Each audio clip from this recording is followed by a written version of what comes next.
Hello అండి అందరికీ welcome back to our channel Riyansi vlogs. అందరూ ఎలా ఉన్నారండి? బాగున్నారా? ఇవి చూసారా, ఇవైతే ప్రాన్స్ అండి.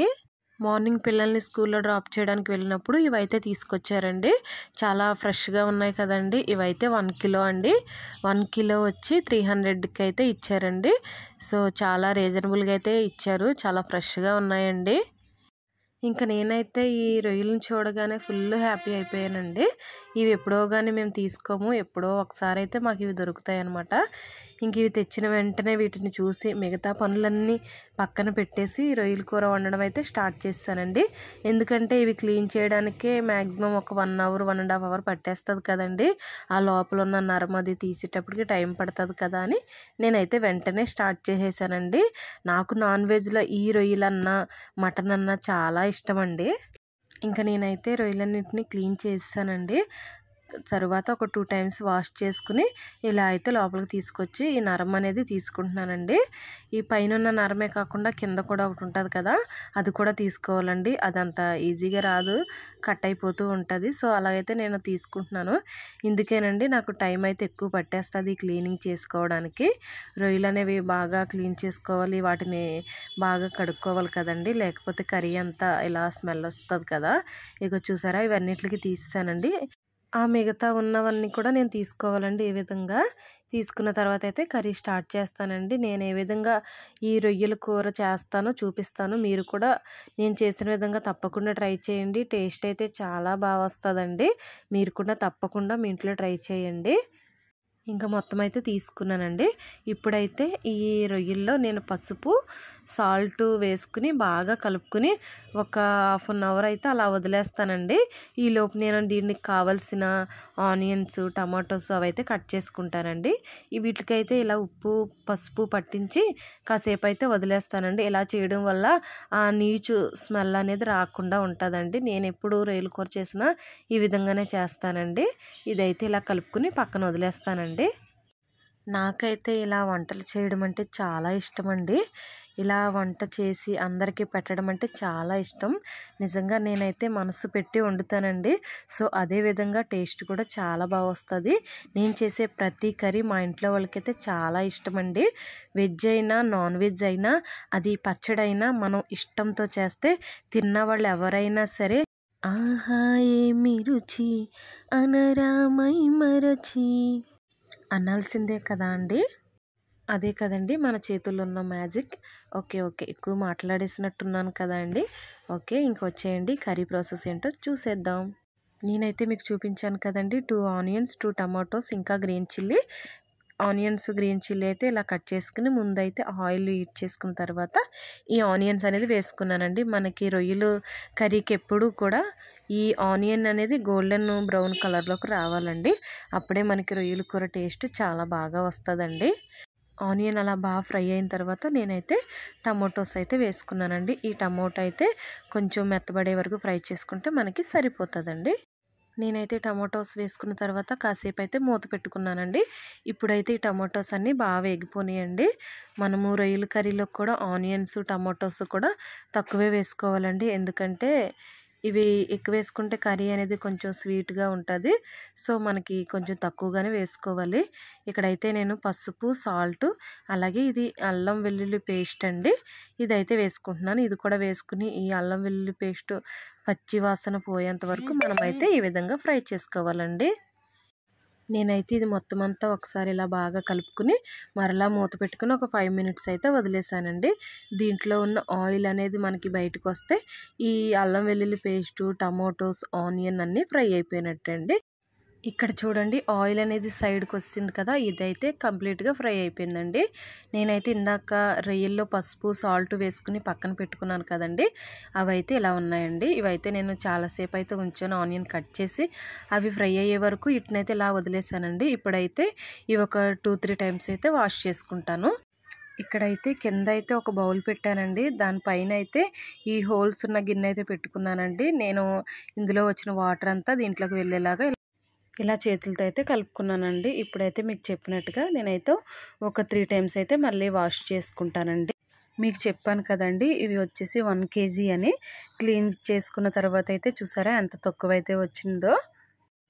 ఆల్రెడీ ఈ రొయ్యలకి నేను కడిగి పసుపు సాల్ట్ పట్టించాను కదండి. అలాగే ఇప్పుడు కూడా కడిగినప్పుడైతే ఒక 4 to 5 మినిట్స్ అయితే టైం పడుతుందండి. తప్పదు మరి, మన ఫ్యామిలీ కోసమే కదండి చేస్తున్నాం. ఇంకా చాలమ్మా ఆపు, ఎంతసేపు కడుగుతావు, ఎంతసేపు చెప్తావు, ఇంకా కర్రీ ప్రాసెస్ ఏంటో చెప్పు అంటారా? ఓకే, వచ్చేయండి కర్రీ ప్రాసెస్లోకి వెళ్ళిపోదాం.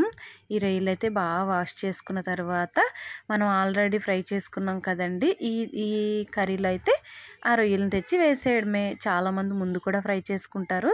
నేనైతే కర్రీకి ఎప్పుడు ఫ్రై చేసుకోను, ఈ విధంగానే వండుతానండి. మొత్తం రొయ్యలన్నింటినీ ఈ విధంగా వేసుకుని మనమైతే ఒకసారి బాగా కలుపుకొని మూత పెట్టుకోవడమేనండి. మూత పెట్టుకున్న తర్వాత అయితే మనకి ఇందులో చాలా వాటర్ అనేది వస్తుంది కదండి. మనం ఇంక ఈ వాటర్ అయ్యే వరకు వెయిట్ చేయాలంటే ఇంకేం చేయలేం కదా. ఈ లోపు అయితే ఇంకా మనకి కర్రీకి కావాల్సినవి అయితే రెడీ చేసుకుందాం, వచ్చేయండి.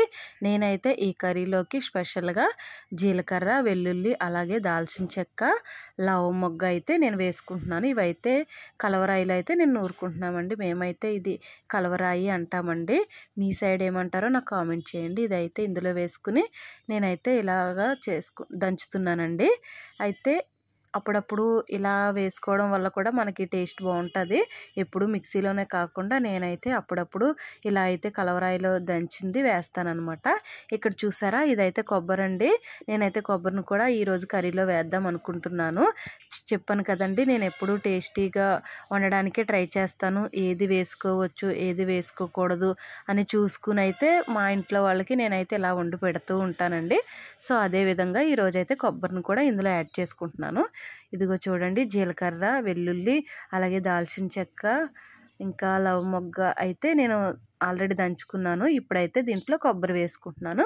కొబ్బరి కూడా వేసుకుని ఇదైతే బాగా ఇలా అయితే దంచుకుంటాను అనమాట. నేనైతే ఈ కలవరాయిలో రోటి పచ్చళ్ళు కూడా చేసుకుంటానండి.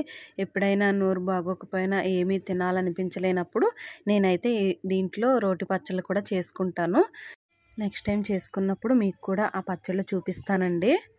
ఈ మసాలా రెడీ అయ్యేలోపు ఒకసారి కూర చూసి వచ్చేద్దాం, వచ్చేయండి.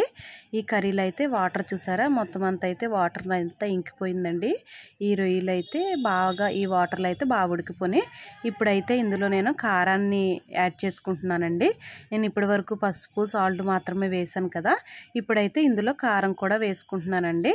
మేమైతే కారం కొంచెం ఎక్కువే తింటాము, సో అందుకే కారం కొంచెం ఎక్కువగానే వేసుకుంటున్నాను. అలాగే రొయ్యల్లో కొంచెం కారం అనేది ఎక్కువే వేసుకోవాలండి. ఇక్కడైతే మసాలా కూడా కంప్లీట్గా అయితే అయిపోయిందండి. ఇది ఒక బౌల్లోకి తీసుకోవడమేనండి. నేను ఫిష్ వండిన, ప్రాన్స్ వండిన లాస్ట్లో అయితే ఇలాగైతే కలవరాయిలో నూరుకున్నదే వేసుకుంటానండి. మాకైతే ఈ టేస్ట్ బాగా అలవాటు. ఓకే అండి, కారం వేసుకుని కాసేపు అయితే సిమ్లో పెట్టి వదిలేసానండి. ఇప్పుడైతే కొంచెం వాటర్ కూడా వేసుకుంటున్నానండి. ఈ వాటర్ కూడా వేసుకున్న తర్వాత ఒక 5 మినిట్స్ అయితే దీన్ని కూడా వదిలేస్తాను. ఇప్పుడు చూసారా, వాటర్ కూడా కొంచెం ఉడికిందండి. ఇప్పుడైతే దీంట్లో కొంచెం నేను చింతపండు వాటర్ అనేది వేసుకుంటున్నానండి. నేనైతే ఇంత తీసుకున్నాను. దీంట్లోకి ఎంత పడుతుందో అంత మాత్రమే నేను వేసుకుంటున్నానండి. మరీ ఎక్కువ వేసుకోకూడదు, ఎక్కువ వేసుకుంటే పులుపు వస్తుంది కదా. అలా కాకుండా ఎంత సరిపోతుందో అంతే వేసుకుంటున్నానండి. మా ఇంట్లో అయితే ఏది చేసినా అన్నీ పర్ఫెక్ట్గా ఉండాలండి. ఏది ఎక్కువ అవ్వకూడదు, అలా అని తక్కువ అవ్వకూడదు, అన్నీ కరెక్ట్గా ఉండాలండి. అలా అయితేనే మా వాళ్ళకి ఇష్టంగా తింటారు. ఎలాగోలా వండేసి తినేయండి అంటే అస్సలు తినరండి. సో అందుకే నేను అన్నీ పర్ఫెక్ట్గా వేసుకుంటానండి. ఇక్కడైతే నేను రెడీ చేసుకున్నాను కదా మసాలా, అది కూడా ఇందులో వేసుకున్నానండి. ఇందులో వేసుకుని దీన్ని అయితే ఇంకా సిమ్లో పెట్టి వదిలేస్తానండి. ఇంకా కర్రీ అయితే కంప్లీట్ అయిపోతుందండి. ఎమ్మీ ఎమ్మీ ప్రాన్స్ కర్రీ అయితే రెడీ అయిపోయిందండి. చూసారా, ఆయిల్ అనేది ఇలా బయటకు వచ్చింది. ఇది మనకి ఉడుకుతున్నప్పుడైతే ఒక మంచి స్మెల్ వస్తుందండి. ఎందుకంటే దీంట్లో నేను కొబ్బరి వేసుకున్నాను కాబట్టి మంచి స్మెల్ అయితే వస్తుందండి. కర్రీ కూడా అదే విధంగా చాలా టేస్టీగా అయితే వస్తుందండి. మీరు కూడా నేను చేసే ప్రతి వంట మీరు ట్రై చేయండి తప్పకుండా. అప్పుడు ఆ టేస్ట్ అనేది మీకు కూడా తెలుస్తుందండి. నేను ఎప్పుడు ఈ కర్రీ చేసినా ఇదే విధంగా స్టవ్ అనేది లో ఫ్లేమ్లో పెట్టుకుని ఇలా అయితే నిదానించి ఉడికించుకుంటానండి. అప్పుడే అంత బాగా ఉడుకుతుంది అనమాట. చూసారా, కర్రీ అయితే ఇలా వచ్చిందండి. కర్రీ తిన్నప్పుడే కాదండి, అది చూసిన వెంటనే ఆ టేస్ట్ అవతల వాళ్ళకి కనిపించాలండి. ఎందుకంటే మనకి రానిదంటూ ఏదీ లేదు కదండి. మనం చెయ్యాలి అనుకుంటే ఏదైనా చేసేస్తాం కదండి. సో అదేవిధంగా ఈ ప్రాన్స్ కర్రీని కూడా టేస్టీగా చేసేసుకుందాం. ఫైనలీ ప్రాన్స్ కర్రీ అవుట్లుక్ అయితే ఇదండి. అలాగే నా లంచ్ ప్లేట్ కూడా చూపిస్తాను, చూసేయండి. ఎంతో ఇష్టపడి కర్రీ చేసి మీకు కూడా చూపించాను కదండి. మీరు కూడా తప్పకుండా మీ ఇంట్లో ట్రై చేసి టేస్ట్ ఎలా వచ్చిందన్నది కామెంట్ చేయండి. ప్రాన్స్ కర్రీని ఇష్టపడే వాళ్ళందరూ ఒక లైక్ కొట్టండి. ఓకే, మా వీడియో కనుక మీకు నచ్చినట్లయితే తప్పకుండా కామెంట్ చేయండి. అలాగే మా రియాన్సీ వ్లాగ్స్ని సబ్స్క్రైబ్ చేసుకోండి. Thank you for watching.